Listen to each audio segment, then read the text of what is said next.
জিলা খৈৰাবাৰীত বুদ্ধাই মাদ্ৰাই পূজা পোনপটীয়াকৈ আপোনালোকক দেখাইছোঁ।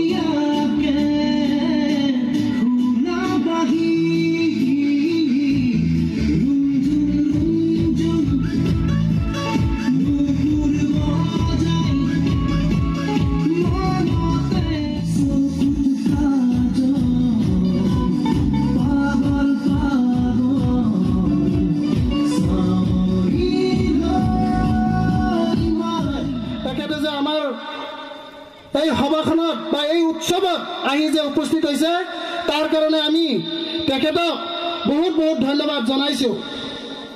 আৰু এখেতক আমি চিনাকি ৰাইজৰ মাজত চিনাকি দিয়াৰ কাৰণে মই অনুৰোধ কৰিছোঁ।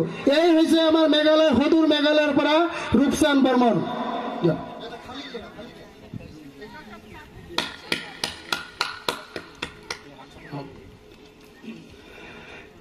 ইয়াৰ পিছত আমাৰ এই অঞ্চলৰে আৰু এখেতে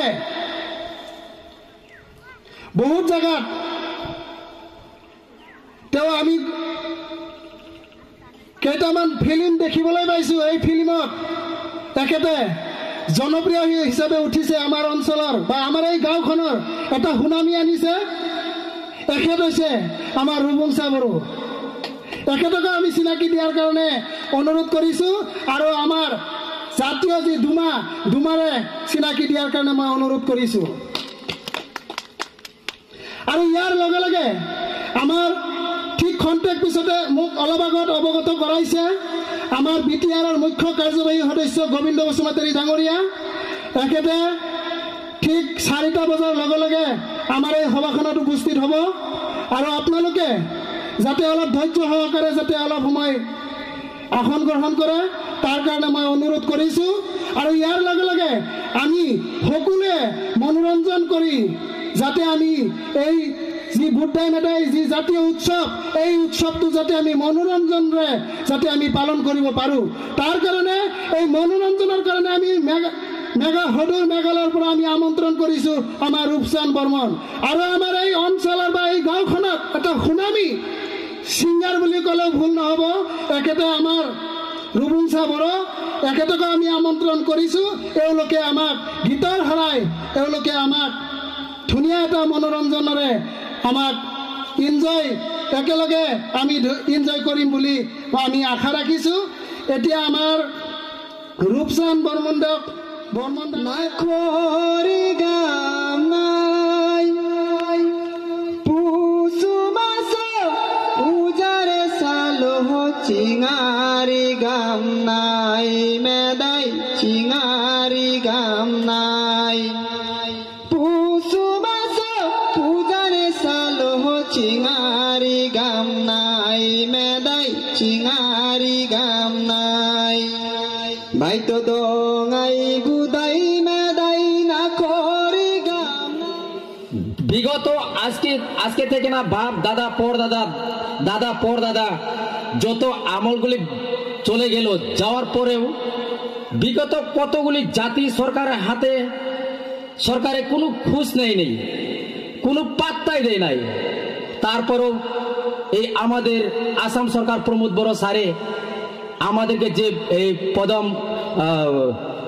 আমাদের যে মাননীয় পদমদা ধাঙ্গুরিয়া ওনার সাথে একটু হাত করে এই জাতির উল্লেখটা যে নেওয়া দিয়েছে অনেক ধন্য লাগছে, বহুত ধন্য মনে করি। সবচেয়ে বড় যে রাস্তা যে সরকারে রাস্তা দেখিয়ে দেয় ওই সরকারকে জীবনে বলতে লাগে না। তারপরে যদি রাস্তা ভুলে যান আপনার নিজের পায়ে নিজেরাই কোড়াল মারবেন। যেমন কি আজকে প্রমোদ বড়ো সারে যেটুকুলো আপনাদের প্রতি এই জনজাতির উল্লেখযোগ্য কতগুলো জাতির আজকে খোঁজ নিয়েছে। এই খোঁজ নেওয়ার জন্য অনেক কৃতজ্ঞতা অনেক অভিনন্দন জানাই আমরা আসাম সরকার BTR প্রমোদ বড়ো স্যারকে। তারপরেও আপনারা হয়তো অনেকে বুঝেন একটা পথ চলতে গেলে কতগুলো পরিশ্রম, যেহেতু আমাদের ভাষা সংস্কৃতিগুলো অনেক বিগত পিছিয়ে অনেক অন্য জাতিরা একজনের হাত ধরে একজনের সাথে একত্রিতভাবে কাজ করে ওনাদের সংস্কৃতিগুলো কি সুন্দরভাবে কি মিলভাবে ওনারা কি আগিয়ে নিয়ে যাচ্ছে। ওনাদের সংস্কৃতির মূল দেখলে নিজেদের আমাদের নিজেদের অনেক লজ্জা লাগে। ওনারা কি করছে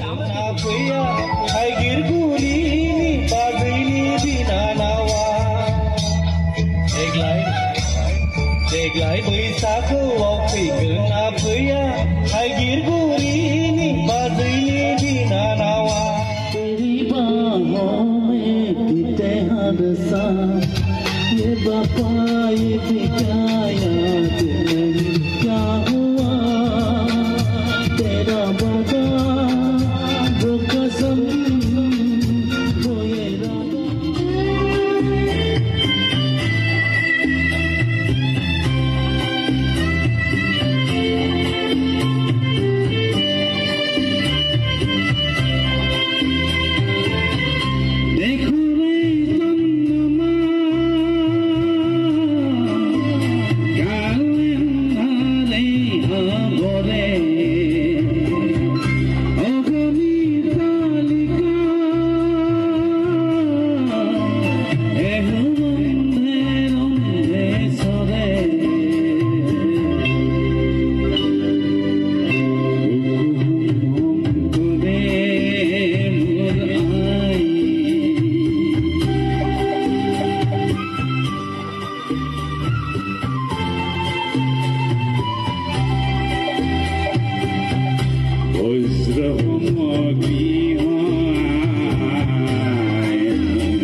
মঞ্চত সকলোৱে যাতে আমাৰ ছাৰে অহাৰ কাৰণে সকলোৱে যাতে হাত চাপৰি দিয়ে,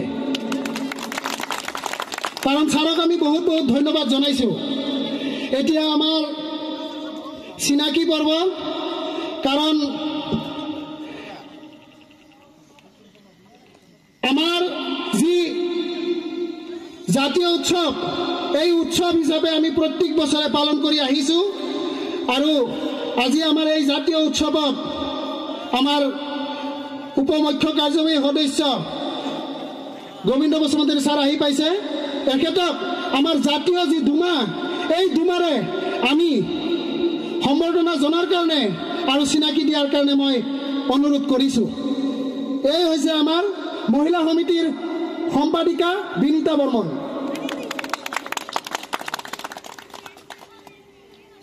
এতিয়া আমাৰ মাজত আমাৰ এই অঞ্চলৰ আমাৰ খৈৰাবাৰী অলংবাৰ হাইস্কুলৰ শিক্ষক কন্তৰাম বড়ো ছাৰ আহি পাইছে।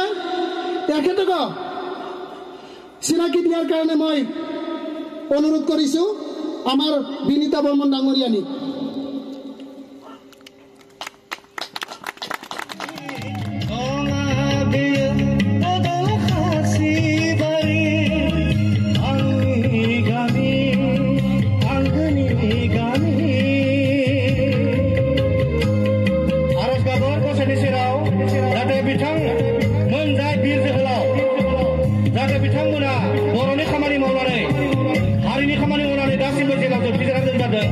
जाहाथे बिथांमोना थाबैनो जेलनिफ्राय गबोनो हायो ओंखायनो जों गसाइनि सेराव खर' गंनाय आरज गाबो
বৰ্মন মাণ্ডাই ছাত্ৰ সন্থা আৰু ৰাইজৰ সহযোগত অনুষ্ঠিত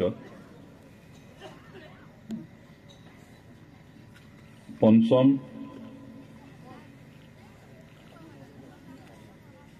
বুদ্ধাই মেদাই পূজাৰ উদযাপন কমিটিৰ সহযোগত উদযাপিত এই পূজাত উপস্থিত আমাৰ উদযাপন কমিটিৰ মাননীয় বিষয়বিভাগসকল আমাৰ বৰ্মন মাণ্ডাই ছাত্ৰ সন্থাৰ কেন্দ্ৰীয় কমিটিৰ সভাপতি সম্পাদক আৰু অন্যান্য বিষয়বিভাগসকল ইয়াত উপস্থিত আমাৰ অঞ্চলৰ শিক্ষাগুৰুসকল বুদ্ধিজীৱীসকল আৰু মোৰ শ্ৰদ্ধেয় ৰাইজ আপোনালোকক সকলোকে মোৰ নমস্কাৰ যাচিছোঁ প্ৰথমে ক্ষমা বিচাৰিব লাগিব যে আপোনালোকে 10 বজাৰ পৰা ইয়াত আছে আৰু মই আচলতে 4টা বজাত আহি পাব লাগিছিল কিন্তু কেইবাটাও প্ৰগ্ৰাম বেলেগ ঠাইত উপস্থিত হ'ব লগা হোৱাত দেৰি হ'ল তথাপি আপোনালোকে যে বাট চাই আছে তাৰ কাৰণে আপোনালোক সকলোকে ধন্যবাদ দিছোঁ আৰু মোৰ দেৰি হোৱাৰ কাৰণে ক্ষমা বিচাৰিছোঁ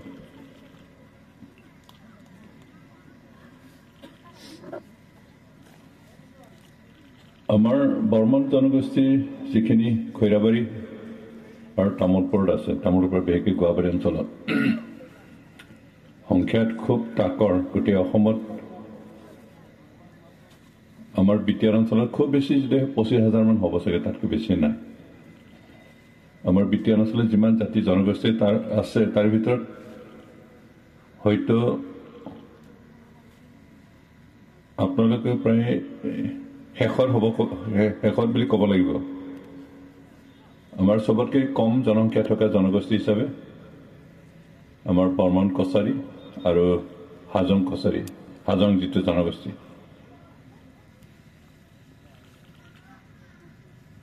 আৰু আজিৰ দিনটোত আজিৰ তাৰিখত সৰু সৰু জনগোষ্ঠীক চৰকাৰে ইমান নজৰ নিদিয়ে তাৰ ফলত সৰু সৰু জনগোষ্ঠীবিলাক সদায় পিছ পৰি থাকে শিক্ষাৰ ক্ষেত্ৰতে হওক অৰ্থনীতিৰ ক্ষেত্ৰতে হওক ভাষা সংস্কৃতি জীয়াই ৰখাৰ ক্ষেত্ৰতে হওক বহু চেষ্টা কৰিও জনগোষ্ঠীটোৱে নিজৰ অস্তিত্ব বজাই ৰাখিবলৈ বহুতো সমস্যাৰ সন্মুখীন হ'ব লগা হয় আমাৰ চৰকাৰে ভাৰতীয় যিটো সংবিধান এই সংবিধানে সকলো জাতি জনগোষ্ঠীক সম অধিকাৰ দিয়াৰ ব্যৱস্থাখিনি আছে কিন্তু ব্যৱস্থা থাকিলেও কোনো চৰকাৰে কোনো জনগোষ্ঠীক উপযাচি সংবিধানত তোমালোকৰ ইটো ব্যৱস্থা আছে তোমালোকে লোৱা বুলি যাচি নুফুৰে পাৰিলে সৰু সৰু জনগোষ্ঠীক কেনেকৈ নিষেধ কৰিব পাৰি তাৰ কথাবোৰ চিন্তা কৰিহে পলিচিবিলাক লয় সেইকাৰণে আজি বহুতো সৰু সৰু জনগোষ্ঠীৰ অস্তিত্ব নাইকিয়া হ'ল তেওঁলোকৰ ভাষা হেৰাই গ'ল সংস্কৃতি হেৰাই গ'ল নিজৰ অস্তিত্ব নাইকিয়া হ'ল আৰু নিজৰ জাতীয় পৰিচয় হেৰুৱাই অন্য জনগোষ্ঠীৰ পৰিচয়লৈ জীয়াই থাকিব লগা হৈছে আৰু এটা জনগোষ্ঠীৰ কাৰণে এটা জনগোষ্ঠীৰ মানুহৰ কাৰণে নিজৰ জাতীয় পৰিচয় হেৰুৱাই অন্য জাতিৰ পৰিচয়ৰে জীয়াই থকাটো বৰ লাজ লগা বিষয় হয় কিন্তু আমাৰ নিচিনা ক্ষুদ্ৰ ক্ষুদ্ৰ জনগোষ্ঠীৰ মানুহবিলাকে সেইটোকে কৰিব লগা হৈছে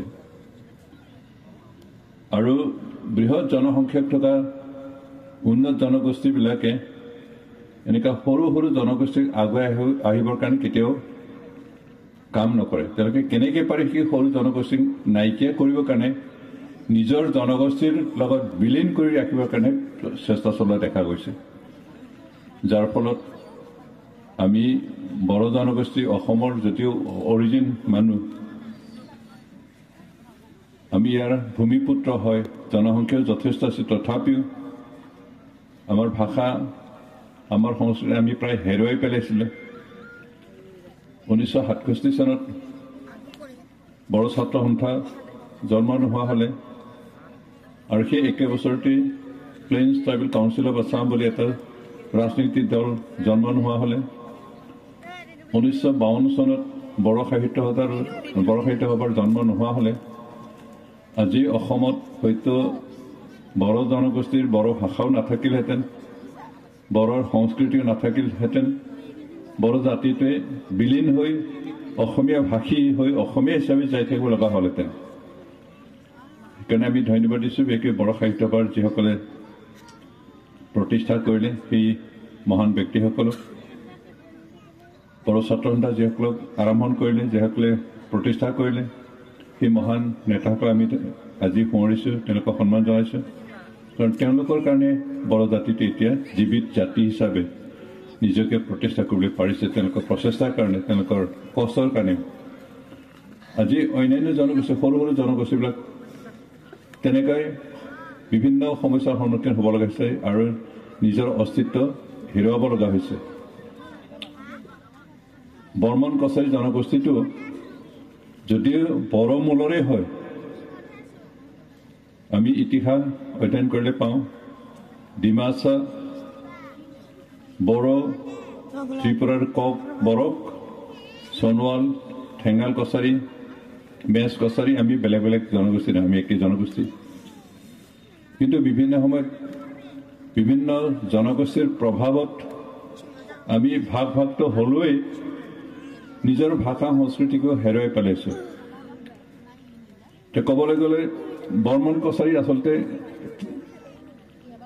আমাৰ ডিমাচা জনগোষ্ঠীৰে হয় কিন্তু বহু বছৰ হিন্দুৱাইজ হৈ হিন্দু ধৰ্মৰ গ্ৰহণ কৰি হিন্দু ধৰ্মাৱলম্বীৰ লগত থাকি যদি আমাৰ উপাধি হয়তো হোজাই আছিল নুনিচা আছিল বেলেগ বেলেগ আছিল সেইখিনি বাদ দি আমি বৰ্মন লিখিবলৈ ল'লোঁ এতিয়া বৰ্মন বুলি কওঁতে কলিতাবিলাকো বৰ্মন লিখে কোচ ৰাজবংশীয়েও বৰ্মন লিখে আৰু এতিয়া বৰ্মন কছাৰী যিসকল ডিমাচা হয় অৰিজিনেলি তেওঁলোকে বৰ্মন লিখে তাৰ ফলত এতিয়া বৰ্মনটো জনজাতি হয় নে নহয় এই বস্তুটোৱে অলপ চৰকাৰৰ দৃষ্টিত সন্দেহৰ আৱৰ্তত পৰিছে।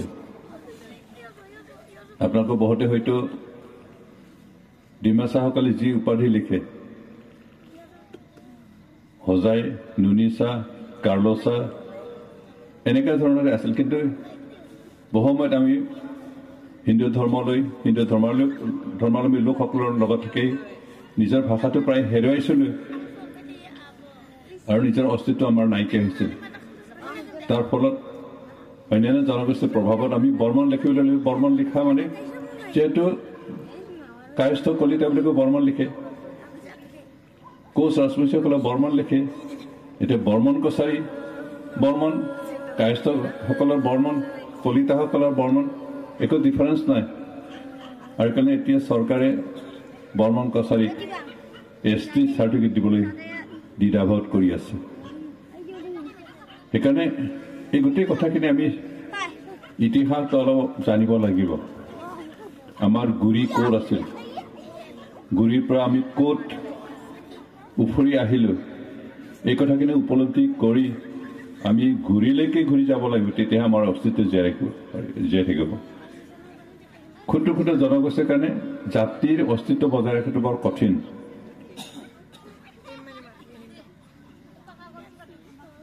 কাৰণ আমি জনসংখ্যা হিচাপে কম, আমাৰ শিক্ষা দীক্ষাও কম, আমাৰ অৰ্থনৈতিকভাৱে আমি খুব দুৰ্বল, নিজৰ প্ৰচেষ্টাৰে একো কৰিব নোৱাৰোঁ।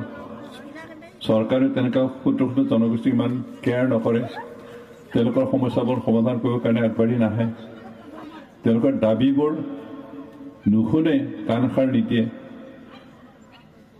সেইকাৰণে বৰ্মন কছাৰীয়ে হওক বা হাজঙেই হওক, ৰাভাসকলে হওক, বড়োসকলেই হওক, আমি যিহেতু ক্ষুদ্ৰ জনগোষ্ঠী আছোঁ, সেইকাৰণে জীয়াই থকাত আমাৰ কাৰণে জাতিৰ অস্তিত্ব, জাতিৰ চিনাকি লৈ, জাতীয় পৰিচয় লৈ, নিজৰ ভাষা সংস্কৃতিক লৈ জীয়াই থকাটো আমাৰ কাৰণে খুব কঠিন কাম। সেইকাৰণে আমাৰ কৰিব লগা বহুত বেছি আছে। বহুত বেছি থাকিলেও চৰকাৰে যদি এই সমস্যাসমূহ বুজি সমাধান কৰি আগবাঢ়ি নাহে, বহু সময়ত আমাৰ প্ৰচেষ্টাবোৰ, আমাৰ চেষ্টাবোৰ, আমাৰ সিদ্ধান্তবোৰ মাত্ৰ আস্ফালৰ নিচিনা হৈ থাকে, কাৰ্যকৰী নহয়। আমি এইকাৰণে একে বংশীয় যিবিলাক জনগোষ্ঠীৰ লোক, আমি বুজাবুজিত থাকি পৰস্পৰে পৰস্পৰক সহায় সাৰথি কৰি কামবিলাক কৰিব লাগিব। যিহেতু আমি একে গোষ্ঠীগত হিচাপে বৰ্মন কছাৰী আছোঁ, হাজং আছোঁ, বড়োসকল আছে, ৰাভাসকল আছোঁ আমাৰ বিটিয়াৰ অঞ্চলত, আৰু এইখিনি একে বংশীয় একে মূলৰ জনগোষ্ঠীখিনি যদি আমি একত্ৰিত হৈ পৰস্পৰে পৰস্পৰক বিপদ আপদৰ সময়ত সহায় নকৰোঁ, পৰস্পৰে পৰস্পৰৰ লগত যোগাযোগ ৰাখি কাম যদি নকৰোঁ, পৰস্পৰে পৰস্পৰৰ সমস্যাবোৰ যদি আমি বুজিবলৈ চেষ্টা নকৰোঁ, তেতিয়াহ'লে আমাৰ কাৰণে আমাৰ সমস্যাবোৰ সমাধান কৰাটো কঠিন কাম। আনকি আমাৰ জাতীয় পৰিচয় লৈ জীয়াই থকাটো আমাৰ কাৰণে খুব টান কাম হ'ব। কাৰণ ভাষাটোৱে হ'ল আমাৰ জাতিৰ পৰিচয়, নাচ গানটোৱে পিছৰ কথা। ভাষা নাথাকিলে আমি যিমান নাচ গান কৰক একো অৰ্থ নাথাকে। আমাৰ বেশভূষা, নাচ গান, বাদ্য বাজনা সেইবিলাকে আচলতে আমাক জীৱিত জাতি বুলি পৰিচয় নিদিয়ে, যেতিয়ালৈকে আমাৰ নিজৰ ভাষাটো নিজৰ মুখৰ পৰা নোলায়। সেইকাৰণে এই কথাখিনি আপোনালোকে চিন্তা কৰিব। আমাৰ যিহেতু বৰ্মন কছাৰী জনসংখ্যা খুব কম বুলি আমি নিজৰ ভাষাটো আওকাণ কৰিব, নেগলেক্ট কৰিব নালাগে। অন্ততঃ বাহিৰত আমি যি ভাষাই নকওঁ, বজাৰত, অফিচত, আদালতত আমি যি ভাষাই ব্যৱহাৰ নকৰোঁ, কিন্তু আমাৰ পৰিয়ালত, আমাৰ ঘৰৰ চাৰিবেৰত আমি নিজৰ ভাষাটো কেতিয়াও বাদ দিব নালাগে।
Nagalay saya.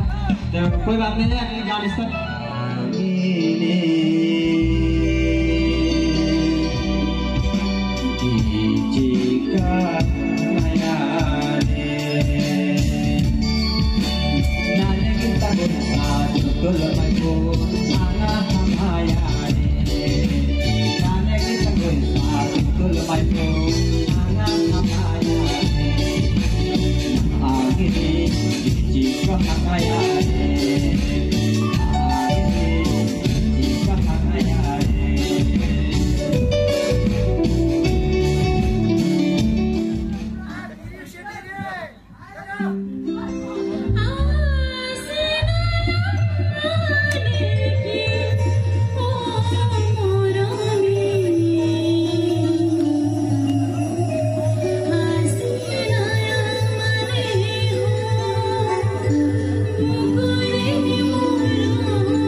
Thank you.